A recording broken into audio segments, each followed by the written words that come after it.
everyone. I gotta do better than that, or we would go sit here and look at each other. Good morning, everybody. I'm so glad to see you. My name is Jarmon. I'm going to be talking to you about implicit bias. Has anybody heard that term before? Implicit or unconscious bias? Okay, kind of. It's okay if you have it. It's all good. Here's a little bit about me. At the core of my work, it is to help you interrogate what you know to be true. So this is a little bit of uncovering, unpacking, maybe what you were learning, maybe what you've learned since you've been an adult, and maybe what you're carrying on or sharing with your children. Anybody have children? Nieces, nephews, cousins, them. Okay, you got me there. So what you're passing to them. All right. I'm going to show you a video really quickly to get us started.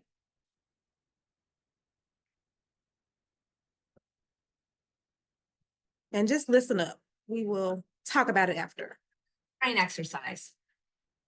I'm going to ask you to visualize 3 scenarios. The visualization part is very important. So please close your eyes, take a deep breath, and imagine you're late to catch a flight. You rush through the airport, you make it through security, you run to the gate, you make it down the jetway, you step on the plane just as they close the door behind you, and the pilot steps out of the cockpit to say hi. You get to your destination, you go to a local restaurant, and you have the best meal of your life. You really enjoy this. There's no calories in visualization. And at the table next to you is a couple happily celebrating their anniversary. The next morning, you go to the biggest technology conference in the world, and the CEO of this year's hottest tech startup just took the stage to speak. Now you should have a solid picture of all of that. All right, you should have a picture of who you saw. So on the flight, as you are rushing to get there and the pilot steps out, who did you see? Give me the visual. Who was it? Okay, white man, go ahead. What'd you see? Say it out loud. Blonde hair, okay, depending on which flight. Okay, you have white collar shirt. It's super tight. It's tight. Okay, you saw Tommy? Yeah, they have. Okay, you don't forget black man. You stop getting that.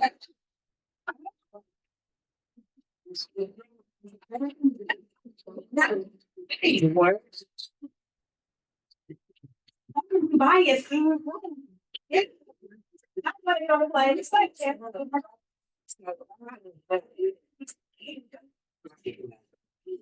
okay, so you're going to pilot, so you get the elected.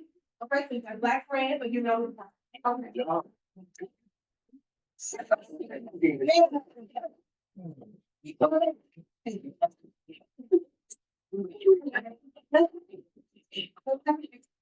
Welcome to the couple with sitting with that. We visualize a black couple. Okay. Somebody else, what did you see when you were hearing about the university? Soft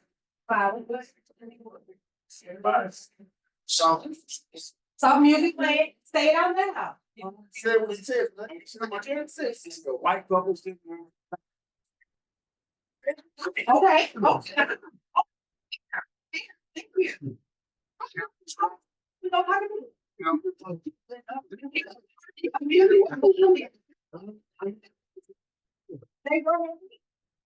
They were happy to be there. Anybody else?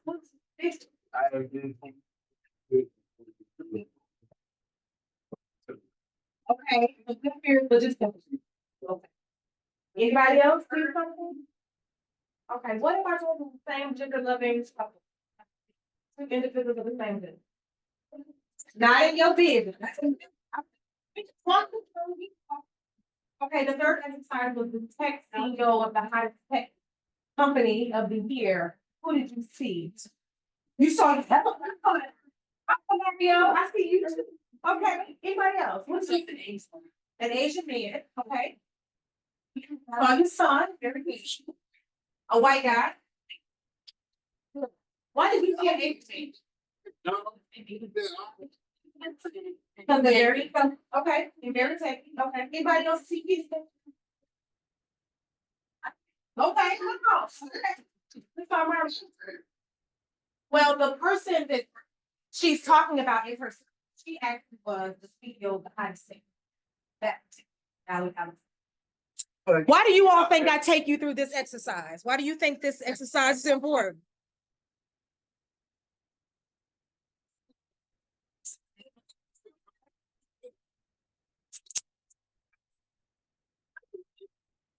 You thought that, you, wait a minute, wait, you didn't think that was me?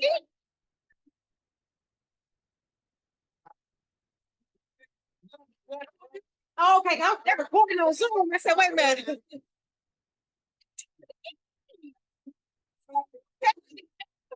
Yeah,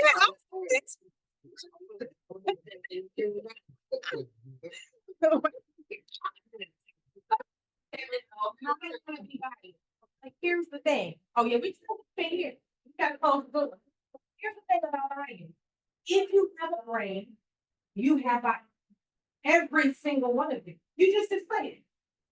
The difference is what I want to help you think about is how to put that body in your head and not turn it into behavior. Because behavior is when we say, if I see a black man on the plane, I'm gonna turn it back around. Instead of saying, okay, let me trust that he probably doesn't want his life and he's a terrorist, right? Because I don't have he don't want his life and all these people live at the end either. But I don't have enough information when I just see that it's a black man on the plane. I don't have enough information to I got to trust that somebody else. Because what happens, so let's think about it this way. When I walked into let's put into contact, you're like, what do you think?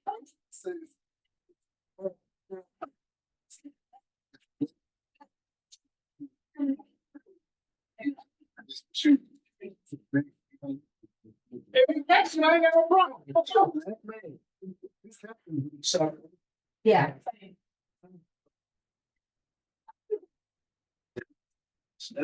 So this is that shops. He might be not susceptible to go to this man because next. Okay, I think I work this that he. When somebody come through the door and I don't fool him, he don't fool me. It's another funny company. That's Yeah, and if he don't want to deal with me, fool. I'm fine. you know what I'm saying. I'm what you just see. Okay. Yeah, See.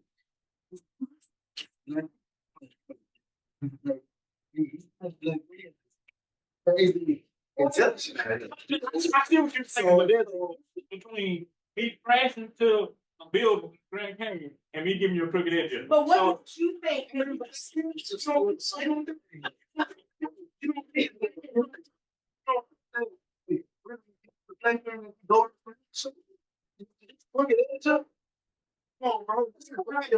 saying is this. Everybody got choice. So if people want to come to me, I'm not gonna stop me. So let's pause here. So let's talk, what makes you believe that a black man's type is unqualified to do the job? I mean, it's me stereotype, but Yes, you do. I want to. That's exactly what unconscious bias, you want to use that for. I'm saying. That's good here. Yeah. He's saying with his check. It's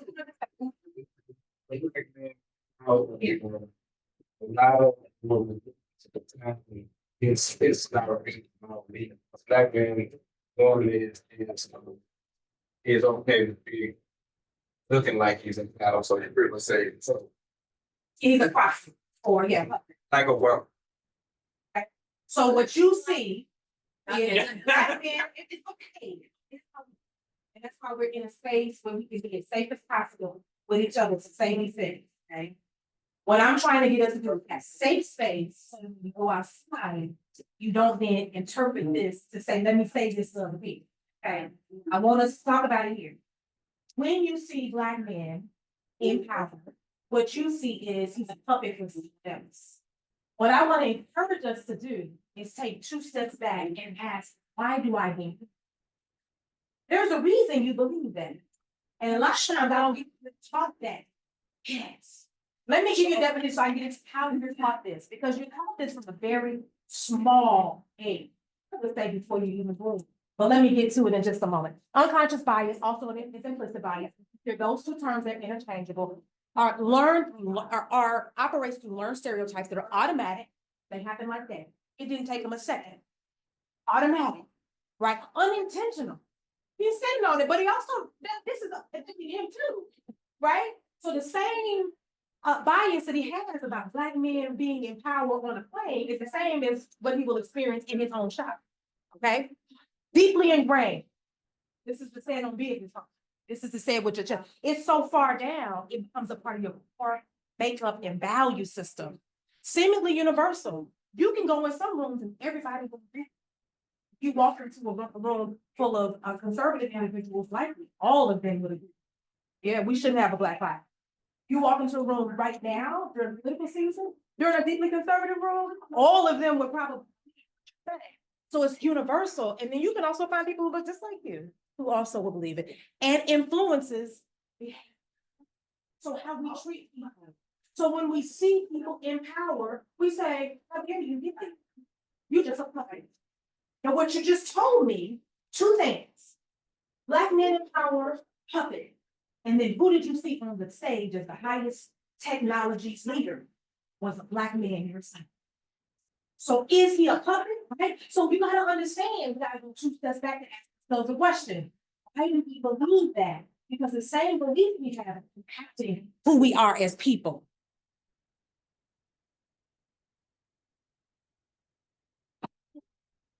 Being they suicide rate. We've been trained by you. But here's the thing. Here's what I want you to remember. If you believe it, here's what I always remind myself. And this, I'm gonna give you a really bizarre example. If I'm listening to Pandora, that's how it's on music. I'm always like, I bet somebody else in the world listens to the same exact song right now. Like I'm always but I'm always thinking that because none of our thoughts are new or unique. They're all evolutionary. This is, we've seen this evolution, some signals in nature. So the reason why I'm giving you this is because though you know how your soul is ready, the person who sees him finds it instant and other feeling that you know. So we don't have independent thoughts. One, as Black people, we are community people. Whether you understand that or not, indigenous to who you are, it's native who you are, for who you are, you need to be with people. That's why y'all be here. To be with other people. Right? Even if you were like, I'm just gonna be my father. Listen, come how you come. But you want to be with the people just like we talk about this stuff with, right? So I want you to remember that outside of the communal spaces, other individuals may have the same thoughts about it. So I just want us to remember what we think. Also be with how people say something. Obama became president. Okay. I never thought that I would see a Black president, and I never thought see a Black president called Obama. Yeah. When they said Obama was president, I said, you know, I mean, I never thought that. Black with Muslim name, with African father, and a white mother. I mean, all the things that we never thought that. Yeah. And super. Yeah. And a Black wife. I think it opened the eyes of a lot of Yeah, Black people. that's right. That's right. That's right. Why does this happen? From a very young age, our brain is seeking.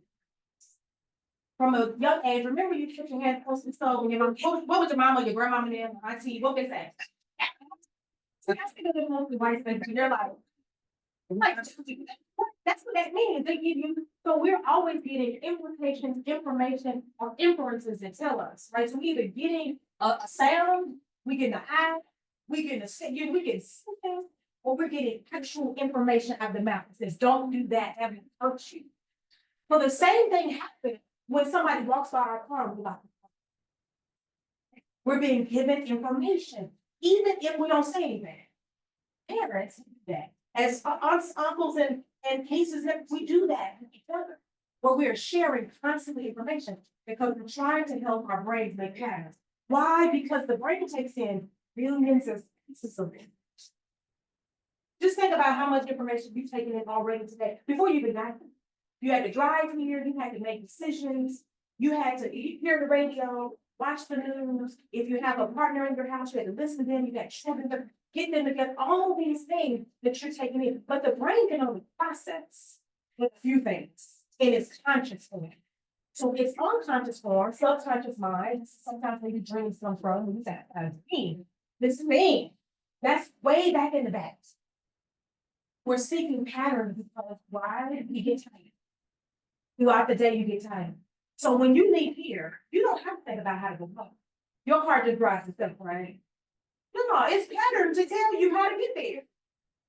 The problem is that sometimes we are not in our right mind to even know how to navigate. So when you go the wrong direction, this is how sometimes people don't work with their children. Moving. Memorization. You're not moving in your scripts.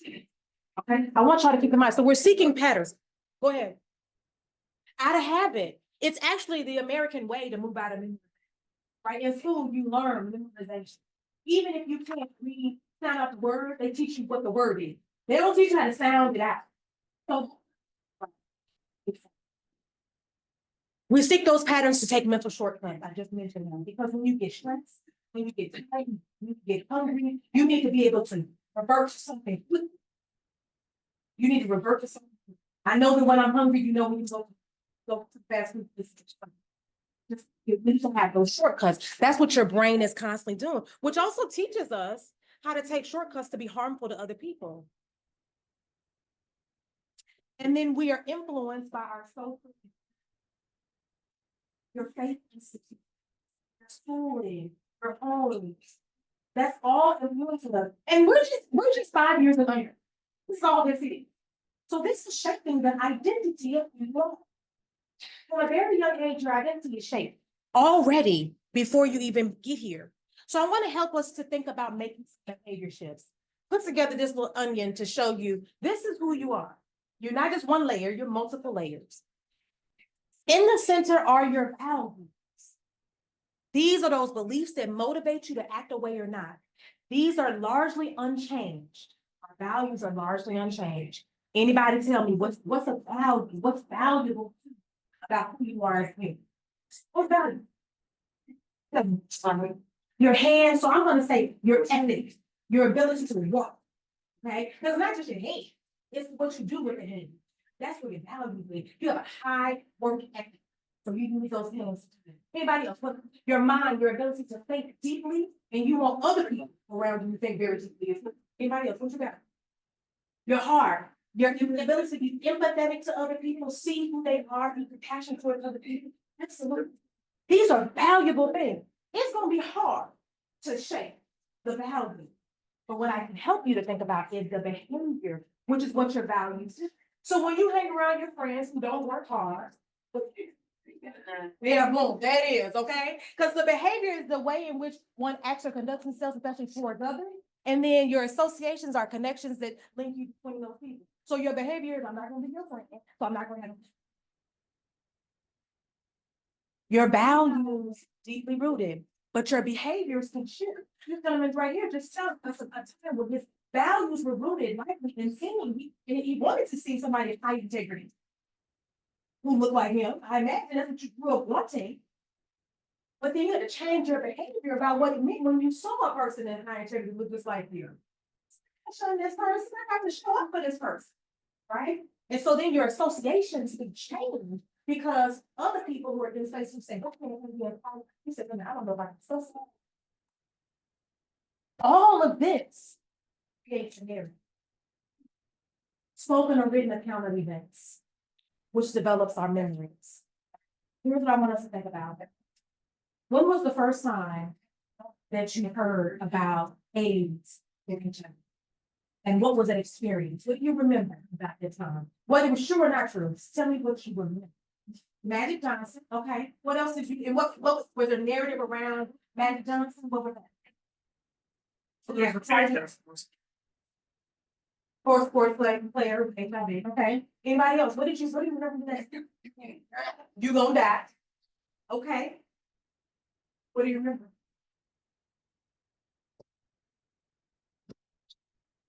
Arthur Ashe, okay, okay. The secretary. Alienated to the utmost. Anybody else? What do you remember about that time? What was the narrative? Okay. Okay.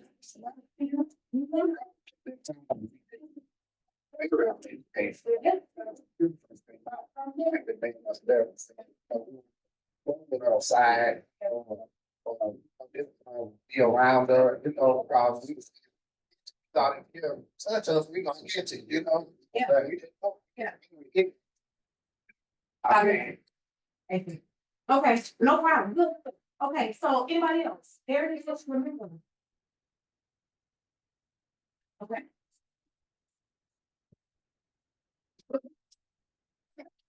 Okay.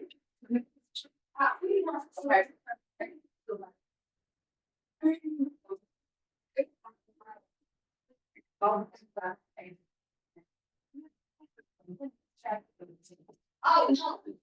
Okay,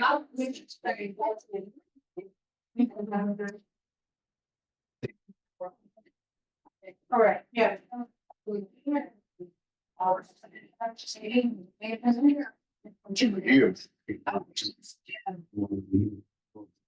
Schools, something like that, education. And likely watching your mother be that way about that situation, maybe others, shaped your values, what you are grounded in. It shapes your behavior, how you're able to accept people. And your associations don't necessarily change because someone has a different background than you. Okay, that shapes your narrative. So the difference is, you see how the difference is in the room? If you see someone who dies from this virus, this disease, then you say, hey, we didn't touch it, I ain't got it. Right? There were all types of things, can't kiss folks, can't touch people, yeah, if you saliva when you go get it, yeah, if you sit on the wrong stuff that they said on, don't get it, all of these. Not going to, yeah, not going to. So I want to give you a different scenario. For those of you who are active parents, there's a narrative that Black men don't take care of their children. Do you find yourself to be a part of that narrative? So I'm giving you another piece of context so that you can put yourself in. Because sometimes we can put ourselves in, I don't know what it's like to have either that type, so I don't want to speak about them. But we can put ourselves in an active condition, whatever it is. You don't have children, that's okay. You might be in a relationship, you might have nieces, nephews, what happens. Whatever the situation is, I want you to ask yourself, do I have enough information? Here is sometimes what we know. This is sometimes the story that we create. So before we have a bias that turned into a behavior, meaning I'm not talking to them because they got something I don't know about, let's find some information. Okay, let's get some information. Do I know enough? It's fair. I'm gonna go back to the pilot question. It's fair that if you get on the plane that you want to see the credentials of every pilot. That's fair. Okay. You might call ahead and say, hey, I just am curious.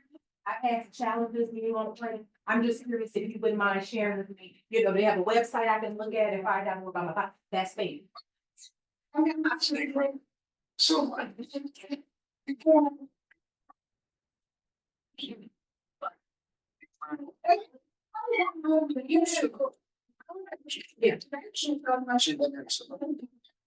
it's okay to ask for everybody, right? White or black. Because that's your thing.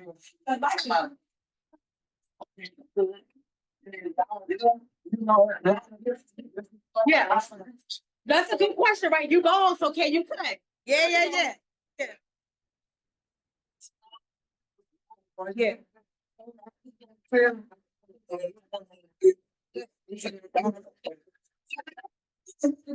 And I appreciate y'all so much for being so lively with me and being willing to laugh through this, right? I want you to go back and ask questions about what you know. Remember, I told you interrogate the truth. And sometimes interrogating truth is also knowing that how the raised and who raised us did the best they could with what they had, but it might not be relevant towards them. So it's important and okay to say, grandmama did the best, but it doesn't work for today. I forgive that, and I'm gonna be different today. It's important for us to go back and backtrack and understand that, okay? So to reprogram, become aware, get more conscious of your body. You all are barbers, so I imagine you know how to put in your sleep. Boom, on, come on. I'll tell you this, I didn't tell you all this, and the one bread I had been in bread like this, it was not one of them. Between high school and thanks, in college. Okay, I went to a right institution, and we have like, big boys, so they come in there, I could have just got them going. My point though is, become aware, be in your body. You all do things very quickly, but you know how to do it. It's your craft, you fix it, but become. Saying when you're joking and when folks are joking, haha, you know, like, wait a minute, okay, we can correct that. Hold on, brother, that was funny, but let's back up. Okay, let's back up. Let me give you some honesty there. Become disciplined enough to make a change. You were disciplined enough to make a change. And then develop strategies for replacing those thoughts. Y'all been amazing. Thank you so much for being willing to show up for yourself. And be willing to challenge for yourself. Okay? With that, y'all stay in here. And I'm moving. Yes, I move. Any questions while I'm wrapping up and gathering my things? Any questions that you have? I just play one on TV. No, so a lot of my work though does feel like therapy because people do end up telling me lots of they do. But what I really am is someone who cares deeply about history and our humanity. And I connect those two things, having this conversation. I'm honored that you think that. My therapist would probably be like, girl, stop telling people, but but people trust me enough to tell me. Anybody else questions you might have? Did you learn something? What did you learn? Anybody? Aha moments that you had. What did you learn? Yeah. Yeah. Body is not, you know. Yeah. And you gotta go back to find out why that box exists. I don't have long enough. They said 25 minutes. I teach just an hour and a half to 90 minutes. So I had to shrink it down. But if you go back to history, I want you to understand how you've been taught about loving or hating. Because the thoughts that we had were a direct correlation of our ability to love ourselves and hate ourselves. So we cannot see Black men and women. It's a direct correlation of us hating ourselves because Black men in power independence, plantation, were those who had to save themselves to be also others, but they saved themselves. We don't look at that though. We just look at they were sitting up on the horse too, or they were whipping us off. We don't realize why the condition was the same. We have to go to the root cause of them. We cannot see and be upset with them for the condition that was created for them to save themselves and their families. Because what was happening, there would be a root cause of killing their spouses. They were watching their wives. And I'm not excusing that happened, right? I'm just giving you information. Remember, information, implication, different. If I'm giving you information, you now can go backwards and say, oh, this is why it feels like puppetry. Because in some instances, I had to save myself. So the question I began to ask myself is, what am I saving myself from? That's a question. I'd rather have the question than all the answers. So ask smarter questions. Ask smarter questions. Are we done? Okay. I was giving more time for more people sitting, so I was giving more time. Thank y'all so much. Y'all are amazing.